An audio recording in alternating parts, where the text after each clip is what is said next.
بسم اللہ الرحمن الرحیم۔ السلام علیکم دوستو، ایک اور نئی کہانی میں خوش آمدید۔ شہزادی گل صنوبر محل کے باغ میں جھولا جھول رہی تھی۔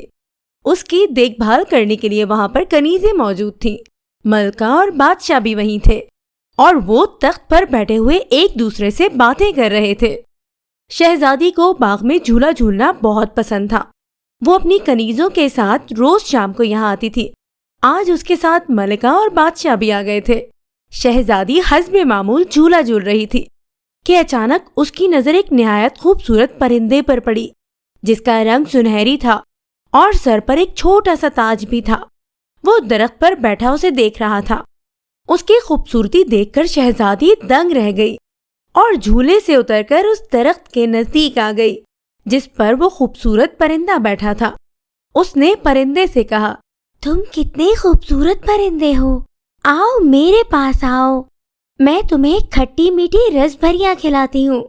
اس کی بات سن کر پرندے نے کہا، میرا دل تو چاہ رہا ہے کہ ایسی خوش خلق لڑکی کے ساتھ بیٹھوں اور باتیں کروں اور کھٹی میٹھی رس بھریاں کھاؤں، مگر میں تو نگر نگر کی سیر کرنے کے لیے نکلا ہوں، اس لیے چلتا ہوں۔ یہ کہہ کر اس نے اپنے پر پھیلائے اور اڑ گیا۔ شہزادی صنوبر بہت حیران ہو رہی تھی کہ وہ خوبصورت پرندہ انسانوں کی طرح باتیں کرتا تھا۔ وہ بھاگ کر بادشاہ کے پاس آئی اور بولی، ابا حضور، مجھے بولنے والا پرندہ چاہیے۔ پہلے تو بادشاہ کی سمجھ میں کچھ نہیں آیا کہ شہزادی صنوبر کیا کہہ رہی ہے، مگر جب کنیزوں نے بتایا کہ درخت پر ایک سنہری پرندہ آ کر بیٹھا تھا اور انسانوں کی زبان بول رہا تھا، تو بادشاہ نے کہا، میں نے کہانی میں سنا تھا کہ پرستان میں کچھ ایسے پرندے بھی ہوتے ہیں جو انسانوں کی زبان بولتے ہیں، اور وہ پرندہ پرستان سے ہی آیا ہوگا، ہو سکتا ہے وہ کل پھر آئے۔ اگلے دن شہزادی صنوبر انتظار کرتی رہی، مگر وہ پرندہ دوبارہ وہاں نہیں آیا۔ اس کی فکر میں شہزادی نے پورے دن کچھ نہیں کھایا اور نہ ہی پیا۔ جب رات ہوئی تو وہ بالکل ہی نا امید ہو گئی اور ملکہ کے گلے لگ کر رونے لگی۔ ملکہ نے اسے مختلف طریقوں سے بہلانے کی کوشش کی، مگر اس عجیب و غریب پرندے کے خیالوں کو شہزادی کے دل سے نہ نکال سکی۔ اپنی چہیتی بیٹی کی اداسی دیکھ کر بادشاہ بھی پریشان ہو گیا تھا۔ اس نے بہت سارے کھلونے منگوا کر شہزادی کو خوش کرنے کی کوشش کی، مگر اس نے کھلونوں کی طرف آنکھ اٹھا کر بھی نہیں دیکھا۔ جب 2 دن اور اسی طرح گزر گئے تو ملکہ اور بادشاہ کی تشویش میں بہت اضافہ ہو گیا۔ شہزادی گل صنوبر چند دنوں میں نہایت کمزور ہو گئی تھی۔ انہیں یہ ڈر تھا کہ کہیں وہ بیمار نہ پڑ جائے۔ بادشاہ کے ذہن میں ایک خیال آیا۔ اس نے سوچا کہ وہ شہزادی کے ساتھ جا کر پرستان سے وہ پرندہ تلاش کر کے لائے گا تاکہ وہ اسے خوش کر سکے۔ یہ بات اس نے ملکہ کو بتائی تو وہ بولی، اگر آپ اس سفر پر روانہ ہوئے تو حکومت کون چلائے گا؟ اس پرندے کی تلاش میں کئی روز گزر جائیں گے۔ آپ ایسا کریں کہ یہ اعلان کروا دیں، جو بھی پرستان سے اس عجیب و غریب پرندے کو لے کر آئے گا اسے بہت ساری اشرفیاں انعام میں دی جائیں گی۔ بادشاہ کو ملکہ کی یہ تجویز بہت پسند آئی۔ اس نے یہ اعلان کروا دیا۔ انعام کا سن کر بہت سارے لوگ اپنی قسمت آزمانے کے لیے نکل کھڑے ہوئے۔ پرستان بہت دور تھا، اس کا راستہ بھی خطرناک تھا۔ راستے میں بہت سارے پہاڑ تھے، دریا تھے، جنگل تھے اور جنگلوں میں خونخوار جانور تھے۔ بہت سے لوگ اونچے اونچے پہاڑوں پر چڑھ نہ سکے، بعض دریا کو عبور نہ کر سکے، کچھ لوگ جنگلوں میں درندوں کو دیکھ کر ہمت ہار بیٹھے۔ غرض یہ کہ کوئی بھی پرستان جا کر اس پرندے کو لے کر نہ آ سکا۔ ایک روز 2 نوجوان بادشاہ سے ملنے کے لیے محل آئے اور بادشاہ سے پرستان جانے کی اجازت طلب کی تاکہ وہ اس پرندے کو ڈھونڈ کر لا سکے۔ بادشاہ نے اسے اجازت دے دی اور تاکید کی کہ وہ پرندے کو جلد سے جلد لے کر آئیں، کیونکہ شہزادی گل صنوبر کی حالت دن بدن خراب ہوتی جا رہی تھی۔ دونوں نوجوان اپنے گھوڑوں پر سوار ہو کر اس خطرناک سفر پر روانہ ہو گئے۔ ان میں ایک کا نام شہریار تھا اور وہ ایک لکڑہارے کا بیٹا تھا۔ دوسرے نوجوان کا نام سلیم تھا اور اس کا باپ کپڑوں کا تاجر تھا۔ سلیم چونکہ ایک دولت مند تاجر کا بیٹا تھا، اس لیے اس میں بہت غرور تھا۔ اس نے شہریار سے کہا، تم جا کر اپنے باپ کے ساتھ جنگل سے لکڑیاں کاٹو اور انہیں گدھے پر لاد کر شہر میں بیچو. تم ان چکروں میں کہاں پڑ گئے ہو؟ شہریار نے اس کی بات کا برا نہیں منایا. لکڑیاں تو میرے والد صاحب کاٹ لیں گے، تم اس کی فکر نہ کرو. ہمارے بادشاہ سلامت اور ان کی ملکہ بہت اچھے ہیں. وہ دونوں اپنی رعایا کا بہت خیال رکھتے ہیں. اپنے بادشاہ سلامت کی وجہ سے ہم لوگ بہت خوشحال ہیں. اب ان پر برا وقت پڑا ہے تو ہمارا فرض ہے کہ ان کی مدد کریں. مجھے انعام کی لالچ نہیں، میں تو بس ان کی مدد کرنا چاہتا ہوں. میں وہ پرندہ جلد سے جلد لا کر بادشاہ سلامت کے حوالے کر دوں گا تاکہ ان کی بیٹی خوش ہو جائے اور ہمارے بادشاہ اور ملکہ کی فکر دور ہو جائے. وہ باتیں کرتے ہوئے کافی دور نکل گئے. وہ اس وقت ایک بڑے میدان میں تھے جس میں کہیں کہیں درخت نظر آتے تھے. ایک درخت کے نیچے انہوں نے ایک بوڑھی عورت اور اس کے شوہر کو دیکھا. شہریار اور سلیم کو آتا دیکھ کر بوڑھا شخص کھڑا ہو گیا اور انہیں رکنے کا اشارہ کیا. او بوڑھے شخص، تیرا دماغ خراب ہے جو ہمارا راستہ روک رہا ہے. سلیم نے نہایت غصے سے کہا اور گھوڑے پر بیٹھے بیٹھے جھک کر ایک ہاتھ سے دھکا دے کر بوڑھے کو گرا دیا اور گھوڑا بھگاتا ہوا آگے نکل گیا. اسے گرتا دیکھ کر اس کی بیوی چیخ چیخ کر بددعائیں دینے لگی اور اسے زمین سے اٹھانے کی کوشش کرنے لگی. یہ دیکھ کر شہریار جلدی سے گھوڑے سے نیچے اترا اور بوڑھے کو زمین سے اٹھایا اور بولا، محترم بزرگ، آپ کو چوٹ تو نہیں آئی؟ برا ہو اس بدبخت کا. اگر مجھے پہلے معلوم ہوتا کہ وہ میرے ساتھ ایسا کرے گا تو میں اسے کبھی بھی نہ روکتا. اسے چھوڑیے، آپ مجھے بتائیے آپ کو کیسی مدد چاہیے؟ شہریار نے نہایت نرمی سے کہا، بیٹا، ہم صبح سے گھر جانے کے لیے نکلے ہوئے ہیں. میں اپنی بیوی کے ساتھ اپنی بہن کے گھر سے آ رہا ہوں. ہمارا گاؤں یہاں سے چند کوس کے فاصلے پر ہے. ہم بوڑھے ہیں، چل چل کر بری طرح تھک گئے ہیں. بھوک سے برا حال ہے. گھر پہنچیں گے تو کھانا کھائیں گے اور آرام کریں گے. تمہارے پاس گھوڑا موجود ہے. تمہاری مہربانی ہوگی اگر ہمیں گاؤں تک چھوڑ دو. بوڑھے کی بات سن کر شہریار نے اپنا کھانا نکال کر ان دونوں کو دیا. یہ کھانا اس کی ماں نے اسے دیا تھا تاکہ سفر میں اگر اسے بھوک لگے تو وہ کھا لے گا. جب وہ دونوں کھانا کھا چکے تو شہریار نے ان دونوں کو گھوڑے پر سوار کیا اور خود گھوڑے کی باگ پکڑ کر تیز قدموں سے ان کے گاؤں کے سمت روانہ ہوا. دونوں میاں بیوی اسے دعائیں دینے لگے. شام ہوتے ہی وہ ایک گاؤں میں پہنچ گئے. اس گاؤں میں اس بوڑھے میاں بیوی کا گھر تھا. گھر پہنچ کر بوڑھے میاں بیوی نے اصرار کیا، شہریار یہیں رک جاؤ، رات ہونے والی ہے. تمہارا رات کو سفر کرنا ٹھیک نہیں ہے. شہریار نے ان کی بات مان لی. رات کو کھانے کے بعد بوڑھے نے کہا، نوجوان، اب تم بتاؤ تم کہاں سے آ رہے ہو اور کہاں جا رہے ہو؟ جواب میں شہریار نے اسے پوری کہانی سنائی اور بتایا کہ وہ بولنے والے پرندے کی تلاش میں پرستان جا رہا ہے تاکہ اسے لے جا کر شہزادی گل صنوبر کے حوالے کر سکے. اس کی بات سن کر بوڑھا سوچ میں پڑ گیا. کچھ دیر کے بعد اس نے کہا، پرستان میں کچھ ایسے نایاب پرندے بھی ہیں جو انسانوں کی طرح باتیں کرتے ہیں، مگر انہیں وہاں تلاش کرنا پڑے گا. پرستان جانے کے 2 راستے ہیں. ایک لمبا اور خطرناک راستہ ہے، دوسرا راستہ قریب کا راستہ ہے.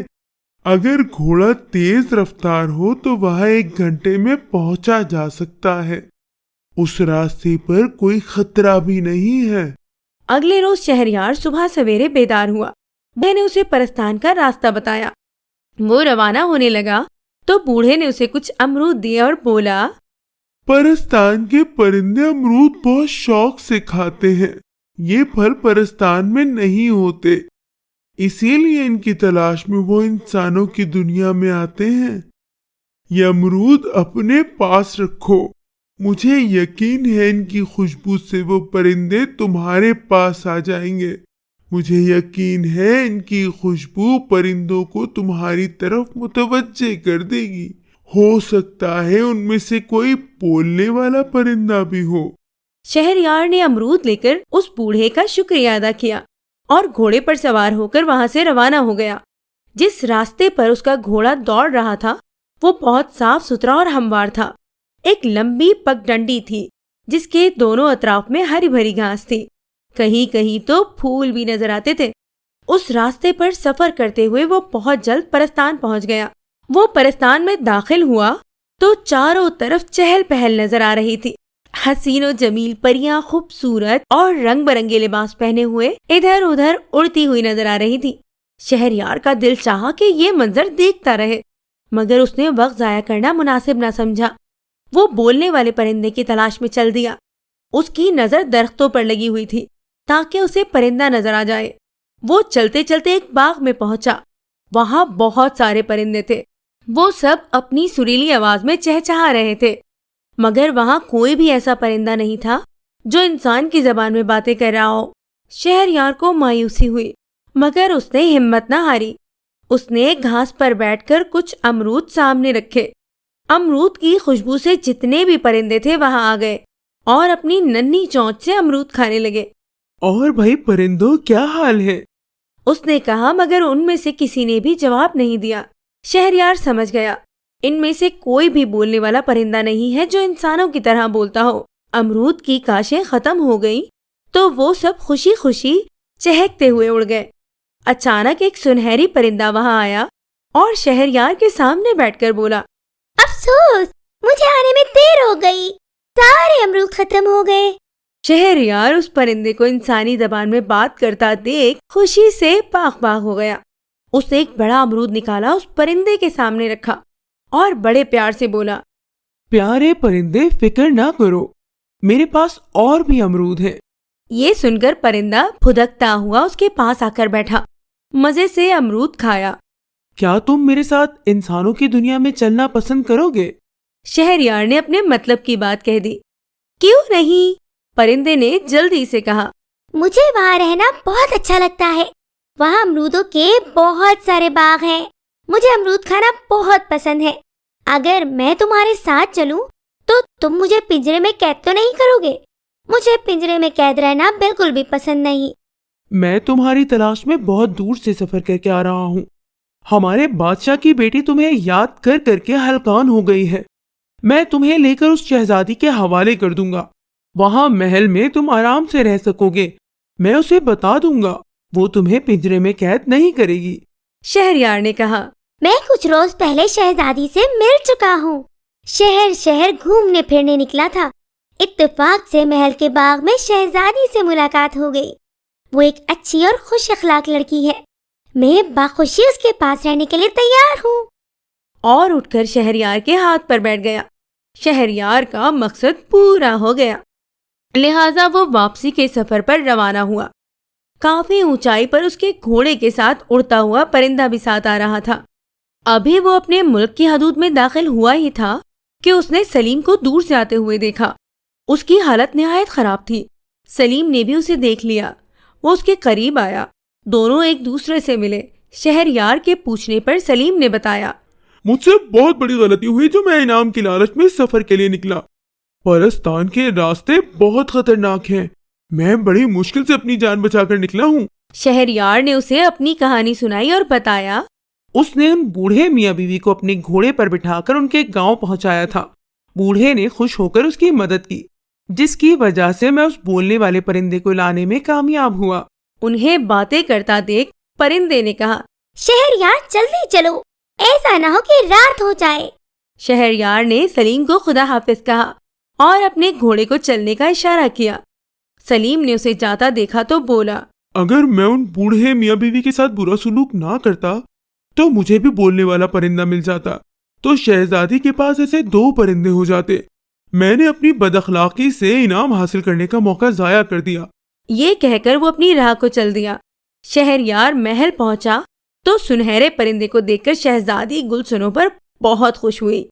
پرندہ بھی بہت جلد اس سے مانوس ہو گیا۔ شہزادی جہاں بھی جاتی وہ اس کے پیچھے پیچھے ہوتا۔ شہزادی گلشنوبر نے وعدہ کر لیا تھا، وہ پرندے کو پنجرے میں قید نہیں کرے گی۔ شہزادی گلشنوبر کو خوش دیکھ کر بادشاہ اور ملکہ نے بھی سکھ کا سانس لیا۔ بادشاہ نے شہریار کی ہمت اور بہادری کی بہت تعریف کی، اس لیے بادشاہ نے شہریار کو گھر نہیں جانے دیا اور شاہی مہمان بنا لیا۔ اگلے روز حسب وعدہ بادشاہ نے شہریار کو بہت ساری اشرفیاں انعام میں دی۔ شہریار نے بادشاہ کا شکریہ ادا کیا اور اشرفیوں کا تھیلا اپنے گھوڑے پر رکھا۔ شہریار محل سے نکلا تو اس کا رخ گھر کی جانب نہیں تھا۔ وہ بڑی تیزی سے اپنا گھوڑا دوڑاتے ہوئے اس بوڑھے کے گاؤں گیا، جس کی مدد سے وہ بولنے والے پرندے تک پہنچا تھا۔ شہریار کو دیکھ کر وہ دونوں میاں بیوی بہت خوش ہوئے۔ شہریار نے اپنی کامیابی کی خبر انہیں سنائی اور پھر انہیں بادشاہ کی دی ہوئی رقم میں سے آدھی انہیں دے دی۔ اتنی اشرفیاں پا کر وہ دونوں بہت خوش ہو گئے، شہریار کو دعائیں دینے لگے۔ اس کے بعد شہریار اپنے گھر آیا۔ اس نے پوری کہانی اپنے ماں باپ کو سنائی اور بادشاہ سے ملا ہوا آدھا انعام ان کے حوالے کر دیا۔ اس کے بعد اس کے ماں باپ کو بہت خوشی ہوئی کہ ان کے بیٹے نے اپنے محسن کو فراموش نہیں کیا اور انعام کا آدھا حصہ اسے دیا۔ انعام میں ملی ہوئی اشرفیوں سے اپنا کاروبار شروع کر لیا۔ اس کے باپ نے جنگل سے لکڑیاں لانا بھی چھوڑ دی اور کاروبار میں اپنے بیٹے کا ہاتھ بٹانے لگا۔ تھوڑے ہی دنوں میں ان کا کاروبار چمک اٹھا۔ یوں لکڑہارے کا بیٹا کمزور انسانوں سے محبت اور ان کی مدد کرنے کے صلے میں ماں باپ کے ساتھ ایک خوشحال زندگی گزارنے لگا۔ ہماری تمام دوستوں سے گزارش ہے کہ ویڈیو کو لائک کریں، شیئر کریں اور چینل کو سبسکرائب ضرور کریں۔ جلد حاضر ہوں گے ایک نئی ویڈیو کے ساتھ۔ تب تک کے لیے اجازت چاہتے ہیں۔ اللہ حافظ۔